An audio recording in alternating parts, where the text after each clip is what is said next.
education sector. Environmental experts meet to discuss efficient disposal of electronic waste. And President of the Equatorial Guinea expected to win another 7-year term.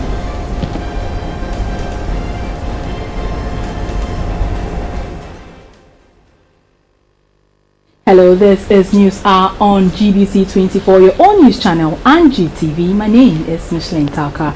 To our first story, the Minister for Education, Professor Nana Opoku-Agyeman, has reiterated government's commitment to provide the necessary support to the education sector. At a graduation of the Islamic University College in Accra, Professor Opoku-Agyeman says government will continue to partner other countries to strengthen the education sector. The Islamic University College was built by Iran.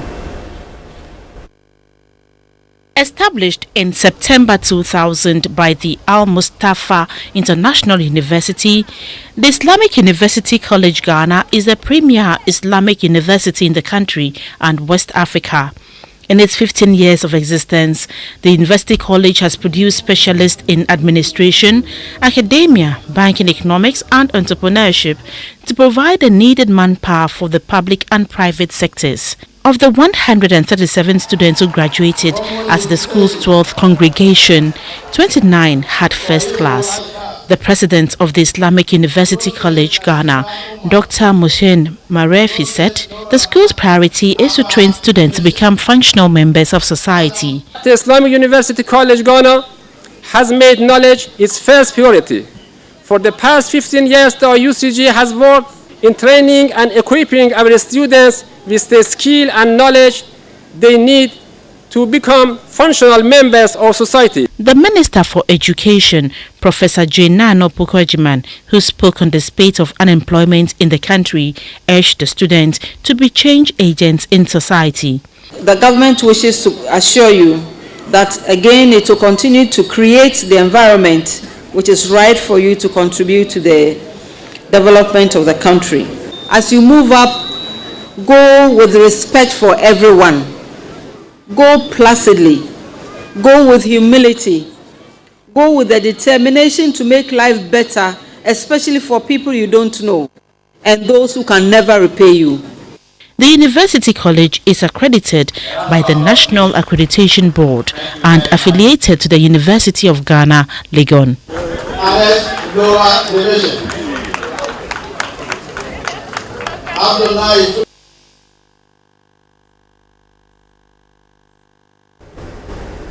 The founder and the 2012 presidential candidate for the Progressive People's Party (PPP), Dr. Papa Kwesi Ndum, says a future Ndum government under the Progressive People's Party will use an independent prosecutor to probe all past administrations of the Fourth Republic.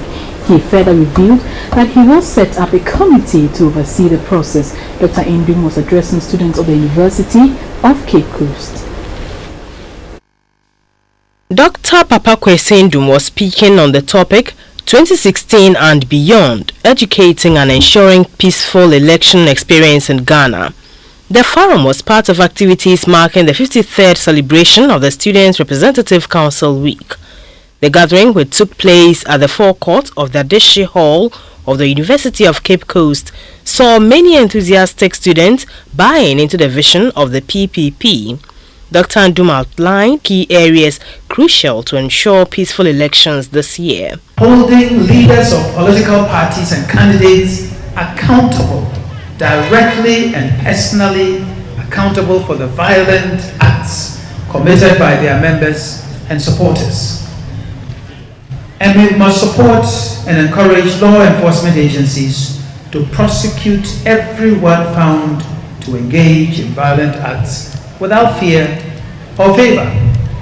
When nobody cares about what happens in our politics, in our governance, then those who are there, then they act with impunity and they do whatever it is that they want. That is what breeds violence. That is what threatens the peace in this country. He added that there was a need for the EC to withdraw the licenses of political parties that do not meet the requirements. He He was, however, not happy about the phenomenon of political party agents during elections.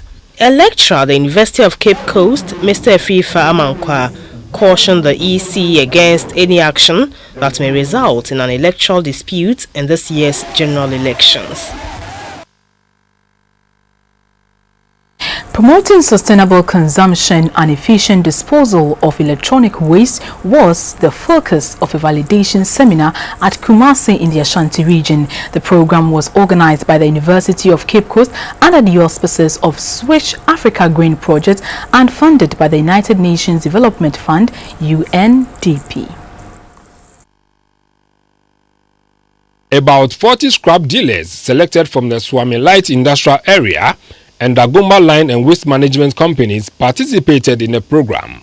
It was organized by the Environmental Protection Agency and experts of waste management. A research conducted by the Environmental Protection Agency, EPA, indicates that Ghana imports a total of 215,000 metric tons of various electronic devices, out of which 175,000 are second-hand materials. 22,000 metric tons of the imported electronic materials are declared waste and therefore expected to be either recycled or disposed of without causing environmental hazards. A lecturer at the University of Cape Coast, Professor Mrs. Rosemond Bonhini, said the project aims to engage all parties to find the best way of disposing of electronic waste in an environmentally friendly manner. EPA, through the government, they have various regulations, they have bills, they have policies. So whilst we are training them in the business area and also helping them to recycle those e-waste materials environmentally, then we also let them be aware of some of the rules and regulations that regulates the way they perform those activities. A project consultant on baseline assessment on the state of electronic waste management in Ghana, Mr. Samson Etiemo, said scrap dealers would be educated on the hazards involved in their activities. The Ashanti Regional Director of the EPA, Mr. Samuel Oti, noted that about 90% of waste disposal in Ghana is inappropriately executed. He asked companies interested in electronic waste disposal and recycling to secure a permit from the EPA to legalize their operations. The president of the Full Gospel Business Men's Fellowship, Mr. George Pra, has added his voice to the call for peace and tranquility as the country goes to the polls in November. At a breakfast meeting of the fellowship at Kofodia, Mr. Pra said it is important for Ghanaians, especially Christians, to commit themselves to the service of God and eschew acts that could plunge the country into chaos. The Full Gospel Businessmen's Fellowship International is a non-denominational Christian organization. It has membership in over 160 countries with over 10,000 chapters all over the world. Its mission is to reach out to men in all nations for Jesus Christ, train and equip them to fulfill the Great Commission and provide opportunities for Christian fellowship. This they do by meeting to share experiences and ideas to enhance their businesses and also form partnerships. At the breakfast meeting, the national president of the fellowship, Mr. George Pra, encouraged Christians to remain committed to the service of God and be resilient in challenging times. To assist women in micro and small-scale businesses to expand their trade, the Microfinance and Small Loan Center Maslock has embarked on a nationwide training program for women groups on how to secure loans for their center. The program forms part of government's social intervention to empower women economically. Over 200 women groups from Dom, Kwabenya, Hacho and Taifa were the first to benefit from Maslock's training exercise. They were taken through the procedure for accessing loans from Maslock. The head of operations at Maslock, Mr. Daniel Axim, said loans from Maslock is a revolving fund given to traders as startup capital. He urged them to refund the loans on time. Ghana's ambassador to the Czech Republic, Mrs. Zita Okaikwe, encouraged women who want to secure loans from Maslock to form groups so as to facilitate the process. Through its loans disbursement, Maslock has supported many clients in the informal sector to expand their businesses.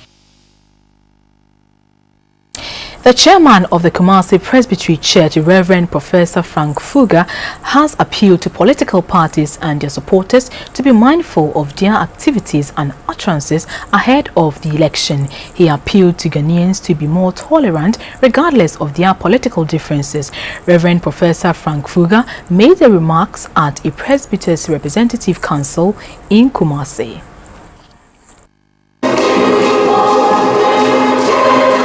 The Kumasi Presbytery of the Global Evangelical Church consists of 82 congregations in 27 districts in the Ashanti and Bunahafu regions. The conference was to map out strategies for the growth of the church. The chairman of the Kumasi Presbytery of the Global Evangelical Church, Reverend Professor Frank Fuga, said Christians need God's direction and guidance in their endeavors. He added that as Ghana prepares for the elections in November, it is important for all, especially Christians, to remain tolerant. The Deputy Ashanti Regional Minister, Mr. Andy Okran, advised Christians to seek God's favor as the country and the world at large face difficult times.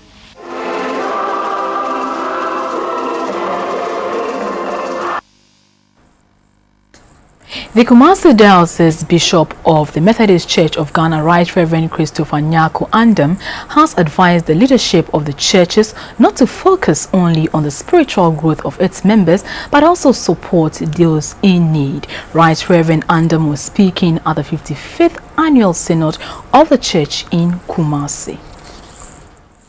The synod brought reverend ministers of the church together to deliberate on issues affecting the church and strategize ahead. The diocesan bishop of the church, Right Reverend Christopher Nyako Andam, called on government to create an enabling environment for more jobs to be created. The Ashanti Regional Minister, Mr. John Alexander Akon, urged religious organizations to pray for the country in the wake of terrorist attacks on neighboring countries. The Achempehene Ohineba Edusei Poku, who represented the Asantehene Otumfuo Osetutu, said the role of the Methodist Church in the development of the country cannot be overemphasized.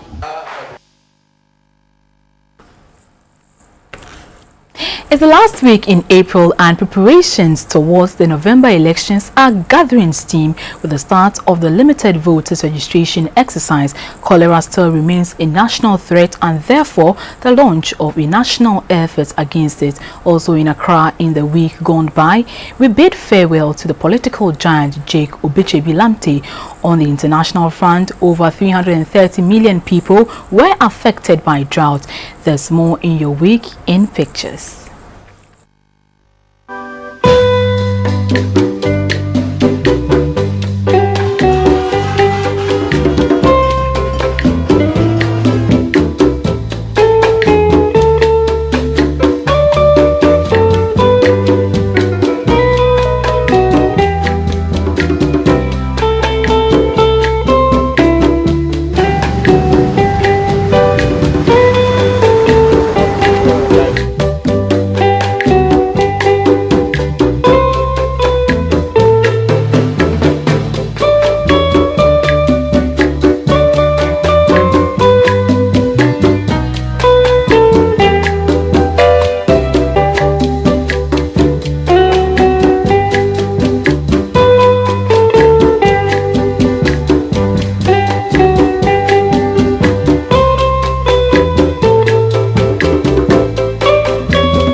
It's now time to take a breather. We'll be back shortly. Don't go away.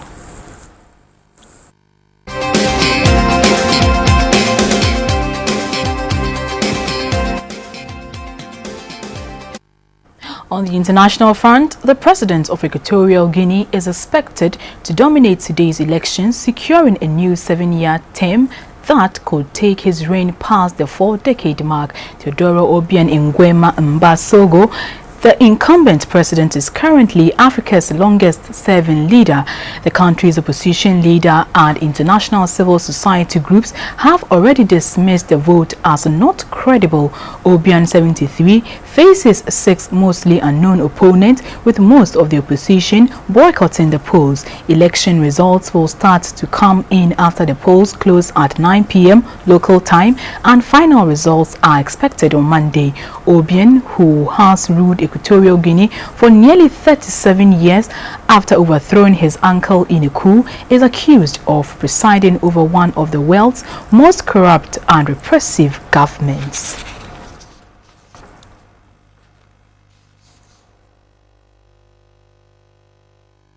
Austria's far-right Freedom Party candidate has come top in the first round of presidential election projections show. Norbert Hofer has about 36% of the vote for the mostly ceremonial rule, not enough to avoid a runoff in May. Independent contenders Alexander van der Bellen and Emgard Grace are fighting for second place. For the first time since World War II, the candidates from Austria's 2 main parties did not make it to the runoff. Rodolph Hatzhofer from the Social Democrats and the People's Party, Andres Kohl, are each thought to have taken about 11% of the vote. Both parties have governed Austria for decades, either alone or in coalition.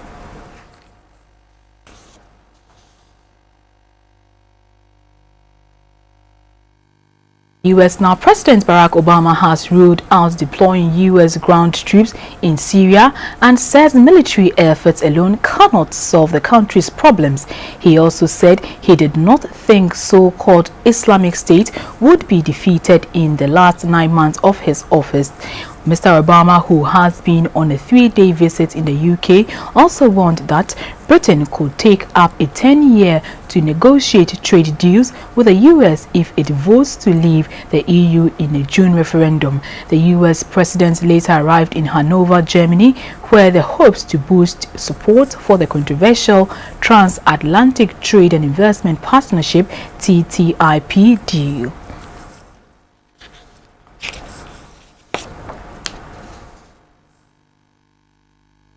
Israel freed 12-year-old Palestinian Dima Al-Wawi from prison on Sunday, more than 2 months after jailing her for an attempted stabbing attack. She was arrested wearing her school uniform on February 9 at an entrance at a Jewish settlement in the occupied West Bank.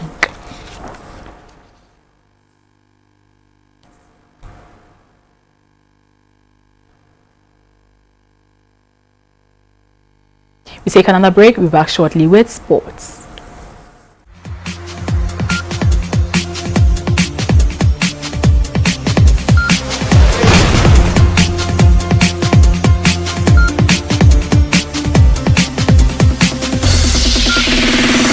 It's now time to talk some sports. While All Stars highlighted their title credentials with a deserving 2 goals to nil win over Inter Allies at the War Park, the encounter was one of the match day 9 fixtures in the ongoing Ghana Premier League. Here are results of other matches played. Kumase Kotoko 0, New Edibiase 1, Obuase, Ash Gold 1, Hearts 2, Tachiman City 0, Bechem United 0, Brekum Chelsea 3, Dreams FC 0, Sogakope Wafa 2, Dwarfs 0, Doma Adriana Stars 3, Mediama 0, Wa All Stars 2, Inter Allies 0, Second D, Hasakes 0, Liberty Professionals 1.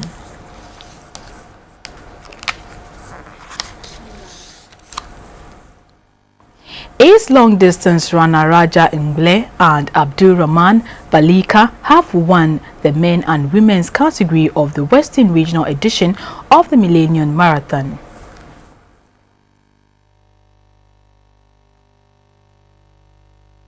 The Millennium Marathon train reached the Western Regional Capital on Saturday. The 10.5-kilometer race attracted lots of runners in the region. In the men's category, ace long-distance runner Raja Lagbule dictated the pace from the start to finish, but needed some last-minute burst of pace to shake off NSTJ in the last 200 meters. Raja finished the race just under 50 minutes, 49 minutes, 19 seconds. NSTJ finished second after crossing the finishing line with a time of 49 minutes 47 seconds. Anthony Yen came third with a time of 52 minutes 49 seconds. In the ladies category, Ghana Navy's Raman Baraka used her energy to finish the 10.5-kilometer race with a time of 1 hour, 1 second. She was followed closely by Gifty Opong, who finished with a time of 1 hour, 31 minutes. Takrady SHS student Mercy Nyakufosu picked the third place after racing past the finishing line with a time of 1 hour, 31 seconds. Winners were presented with souvenirs and a ticket to participate in the national event set for September 3rd this year.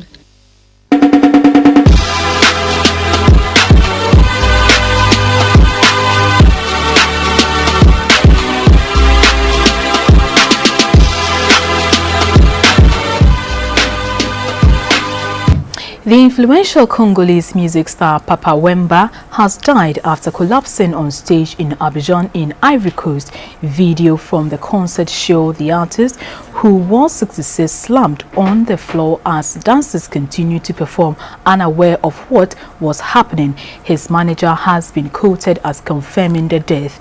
On the African music scene since 1969, Papa Wemba won a world following with his soukous rock music. The Congolese band leader, whose real name was Julius Wemba, also inspired a cult movement known as the Sappers, whose members, young men, spent huge sums of money on such designer clothes. He was convicted in France of a role in an illegal immigration racket and spent 3 months in prison.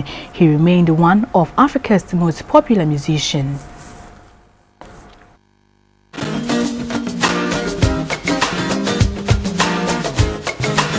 On the African music scene since 1969, Papa Wemba has won a world following with his soukous rock music.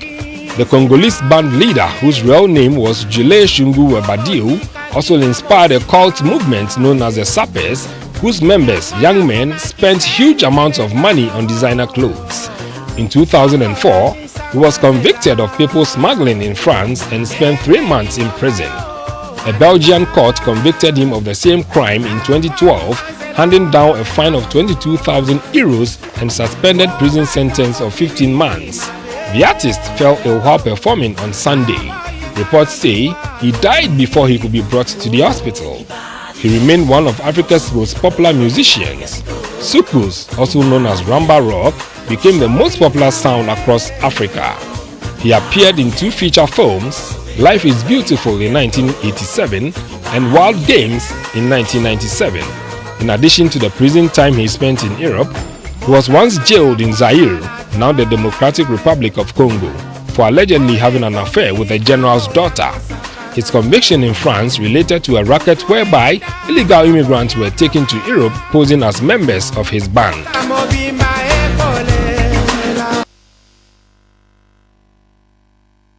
Prince has been cremated with a small private service for family, friends and musicians, his publicist has confirmed. The cause of his death is still unknown and the results of Friday's autopsy could take at least 4 weeks. Prince, 57, was found dead in a lift on his Paisley Park estate near Minneapolis.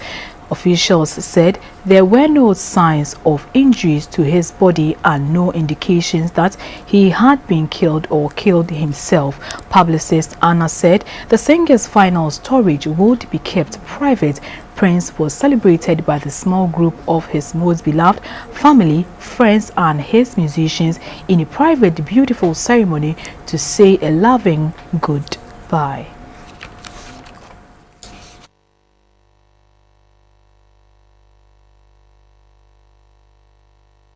Before we go, let's take a look at the stories that made headlines. The Minister for Education, Professor Nana Opoku-Agyeman, has reiterated government's commitment to support the education sector. The minister was speaking at a congregation of the Islamic University College in Accra.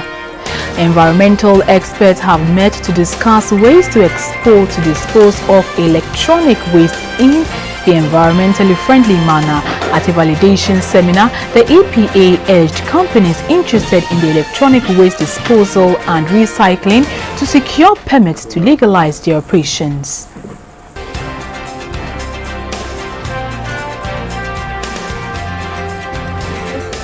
And the president of Equatorial Guinea is expected to dominate today's election, securing a new 7-year term that could take his reign past the 4-decade mark.